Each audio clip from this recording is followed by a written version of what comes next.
पहले तो मैं E24 चैनल वालों का धन्यवाद करता हूं जिन्होंने मुझे याद किया। मेरा गांव बड़ा मशहूर गांव है, ज़िला शेखुपुरा के पास जंडियाला शेर खां। शेखुपुरा का नाम शहजादा सलीम था, उसको शेखू कहा जाता था। तो शेखू वहाँ सलीम साहब अपना शिकार खेला करते थे और उनके सिपा सलार थे शेर खां, तो वो जंडियाला में रहते थे, तो उसका नाम जंडियाला शेर खां बन गया। मशहूर क्यों हुआ कि हीर रांझा वाले Heer the longest poem about love के लिखने वाले वारिस शाह हमारे घर से 2 घर दूर थे। कुछ मिलने वाले आ गए, कहने लगे गोस्वामी साहब, आपको अभिमान नहीं होता कि आपके बेटे ने ये लिखा है? ये तो लिखा तो क्या हुआ, वारिस शाह के गांव का है, ये लिखना तो इसके हाथ का, वहाँ के बच्चे लिख सकते हैं। मैं 2 लक्ष्य लेके बम्बई आया था कि एक हीरो बनना है और 3 लाख रुपया कमाना है। 1 लाख माता पिता के लिए, 1 लाख भाई बहनों के लिए, 1 लाख अपने लिए। 1956 में ये 3 लाख बहुत बड़ी रकम थी। तो जब वो 3 लाख हो गए थे, फिर मैंने किसी की सुनी नहीं, ना घर वालों की ना बाहर वालों की। फिर मैंने वही खेल खेला जो मेरा मन चाहता था। मैंने दिमाग से काम नहीं लिया। अगर लिखा भी है तो दिल से लिखा है। फिल्म बनाई, अच्छी बनी बुरी बनी, वो दिल से बनी। अच्छी है तो मेरी है, बुरी है तो मेरी है। लेकिन कोई मेरे काम पे उंगली नहीं उठा सकता कि इसने फलाने विदेशी फिल्म से, फलाने नावल से कहानी चोरी की है, ये शॉट इसने यहाँ से चुराया है, ये संगीत यहाँ लिया है। किसी माई के लाल में हिम्मत नहीं जो मनोज कुमार के काम पे उंगली उठा सके। हरिकृष्ण गोस्वामी बचपन से कीड़ा आ गया था कि फिल्म में काम करना है। 12 साल की उम्र में एक फिल्म देखी जिसमें हीरो का नाम मनोज था। मनोज नॉर्थ इंडियन में नाम होता ही नहीं था। मुझे अच्छा नया नाम लगा। मैंने कहा साला हीरो बनेंगे तो नाम मनोज कुमार रखेंगे। तो बम्बई आने का सौभाग्य हुआ। स्टूडियो से स्टूडियो तक घूमे। हालांकि मेरे चाचा और चाची यहीं थे, हमारी जॉइंट हिंदू फैमिली है, लेकिन खाने पीने की दिक्कत नहीं। लेकिन कहीं स्टूडियो में चक्कर लगाते, कहीं ये भी हो गया कि रेलवे स्टेशन पे सोना पड़ा, ईरानी होटल में सोना पड़ा, लॉन्ड्री में सोना पड़ा। तो स्ट्रगल तो पूरी हुई। फिर काम मिलना शुरू हुआ तो 3 लाख पूरे हो गए।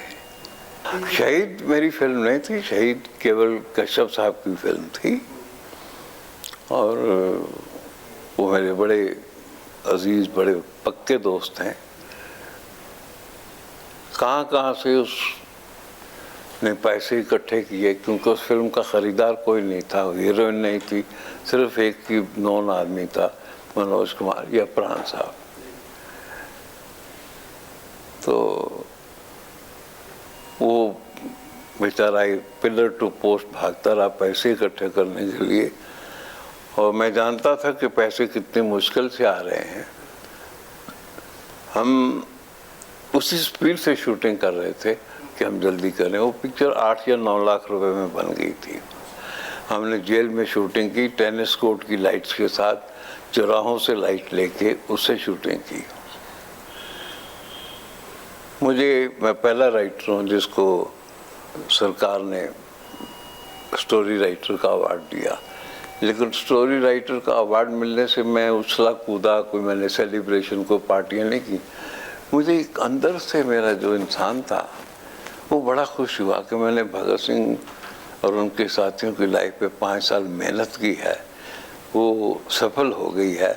गवर्नमेंट ने स्वीकार कर लिया है कि ये भगत सिंह पे ओरिजिनल डॉक्यूमेंट है।